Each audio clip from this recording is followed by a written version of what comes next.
Приветствую вас, мои дорогие любители Азии! Да, любовь уже витает давно в воздухе, у нас начался сезон свадьб, теплое время года в какой-то степени. Но здесь, в Корее, что делать, если вас пригласили на свадьбу? Что дарить? Что одевать? Как себя вести? Ну что же, начнем с того, что же такое корейская свадьба.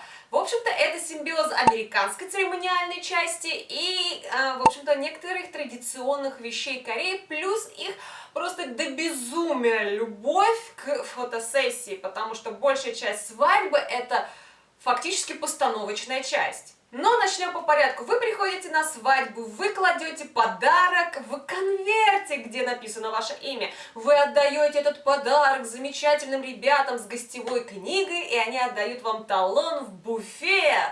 Дальше вы проходите к залу, где жених, конечно же, со своими родными приветствует вас, а за невестой нужно пойти в отдельную комнату, где она, как самая настоящая королева, ждет селфи со всеми пришедшими гостями. Да, только в этот момент можно, в принципе, с ними хоть как-то поговорить, потому что после этого это фактически нереально.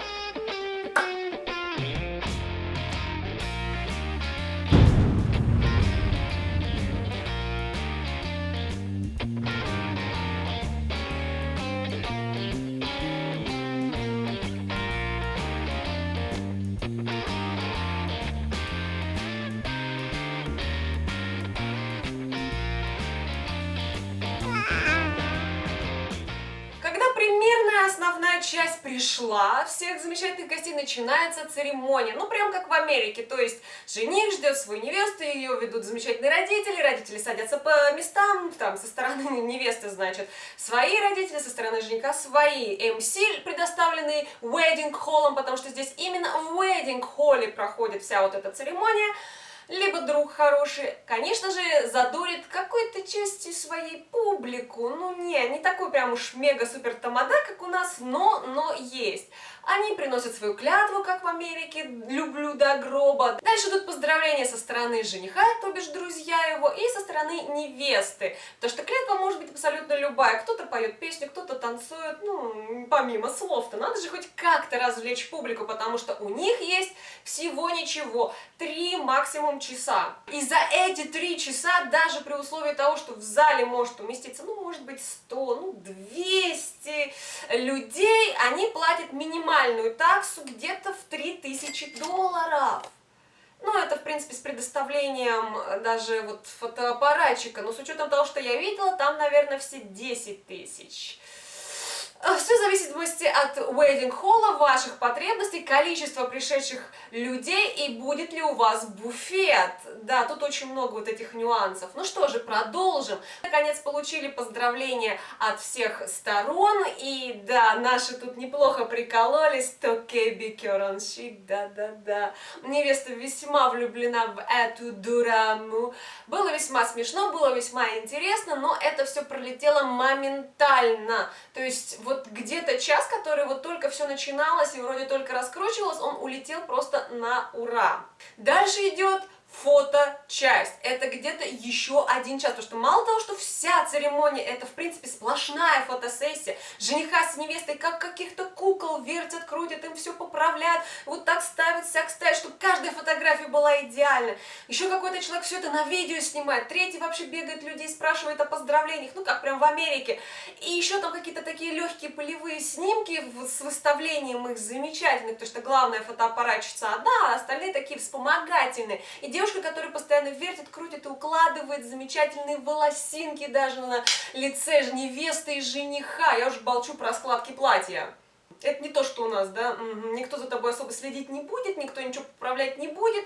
И, в общем-то, все только благодаря замечательному фотоаппаратчику, который как в поле вообще, как какой-нибудь настоящий герой пытается найти офигенные кадры. И то и не ото всех теперь фотоаппаратчиков такого дождешься. Да. Здесь все постановочно до такой степени, что я просто удивилась. Но, к сожалению, когда здесь, в Корее, девушка выходит замуж, у нее, к сожалению, уменьшается количество друзей. Ну, я думаю, вы понимаете, почему. И когда пришла, наконец-то, долгожданная минута фотосессии с друзьями, потому что вначале они сами фотографируются, потом с родственниками фотографируются, потом со всеми родственниками фотографируются по обе стороны. И вот, наконец-то, пришли друзья, потому что все фотографии общие примерно происходят так. Это не у нас, там, знаете, быстренько все набежали, хорошо встали, замечательно, там потом я узнаю, вот где-то вот там дядя Вова, а там вот тетя Роза. Нет, здесь все систематизировано. Вот она невеста, за ней все ее родственники, за ней все ее друзья. Вот он жених, за ним все родственники, за ним все его друзья. И тут произошел казус. Все друзья за женихом не уместились вообще. И полупустая зона у невесты. Ну, конечно же, замечательный оператор растаскал всю публику, разделил на два потока из серии бибои и те, с кем он работает. И, наконец-то, поток пошел, потому что пока все закончилось с родственниками, коих было тоже очень много, пошел как раз поток с друзьями. Все уже бегут, цигель-цигель, а-лю-лю, у многих дела, быстрее заканчивать надо, потому что никто не рассчитывает даже больше, чем на 2 часа. А тут уже за 2 часа прошло. Ай-яй-яй, мы ж пожрать не успеем. После того, как человек отметился еще и на фотографии, все бегут гуськом в буфет покушать. Да, здесь основная масса приходит не только отметиться на фотографиях, но и, как многие сказали, я пришел сюда пожрать. И я могу понять их, потому что при большинстве wedding-холлов весьма нехилый буфет, но он безликий. Жених с невестой на момент, пока все кушают, переодевается в традиционные наряды и проводит некую традиционную половину свадьбы со всеми вытекающими и втекающими, на которых присутствуют самые близкие друзья и родственники. Ну, не каждый хочет, в общем-то, за этим наблюдать, поэтому многие, естественно, идут кушать, потому что если ты не успеешь, все сожрут. И, в общем, пока мы гуськом убегали, и я отхватила последнюю фотографию замечательного друга общего, который позволил мне, значит, поснимать. Да, Хаус, да, мои поздравления, молодец. Великая фраза «Чингу сарайна», и он смотрит прям в нужное место, в нужную камеру. Да-да-да. Но мой муж уже был весьма голодный, и мы побежали в тот самый буфет, потому что вам дают талон после того, как вы отдадите свой конвертик, о котором чуть-чуть попозже. Мало того, что в этом wedding-холле проходит, ну, явно не одна свадьба, и они идут по расписанию. И, естественно, весь этот буфет должен обновиться. Не важно, что это как шведский стол. Офигенный шведский стол. Там могут поесть все, без исключения. Очень хорошо, плотненько. Ребята там по 5-6 тарелок съедали, плюс мороженку. Я уже не могла после первой тарелки ничего есть, когда я там навалилась на сашими-бар. Я уже там лежу, у меня пузо вот так, а они продолжают, у них вот куда это все девается, я не знаю. И мне было там, конечно же, неуютно, даже при условии того, что мы взяли весь стол, и там сидели бибои, которые меня знают, но мне было до безумия неудобно, потому что была другая какая-то параллельная свадьба, на меня пялись. Ну да, мало то, что розовый волос, так еще иностранка, так еще такая хорошо уложенная, такая, да.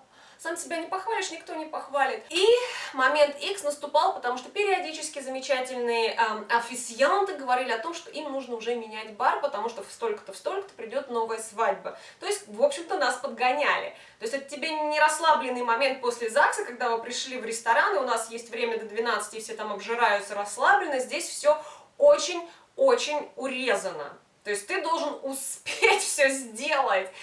Плюс без жениха с невестой, то есть кому горько кричать или еще что-то. У них, конечно, есть свой сабантуй в отдельной комнате, но основная масса кушает вот, в общем-то, как в каком-то общепите, но при красивых одеждах. Я вырвался в ресторан VIP-класса, но для них пригласить иностранку на свадьбу – это типа круто.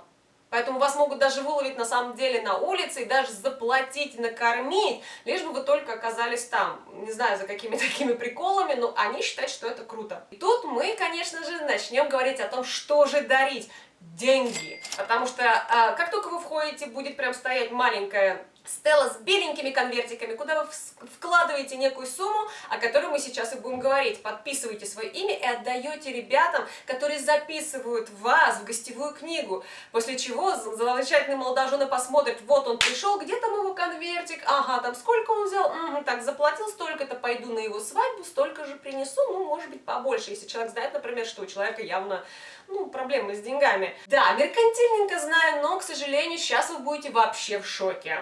Начнем с того, что самая минимальная ставка, в принципе, на поход на свадьбу, это уже 50 тысяч вон, а то и больше. Все зависит от того, в принципе, насколько вам хватает. Потому что многие уже типа начинают задумываться, что, мол, как-то маловато, 50-то.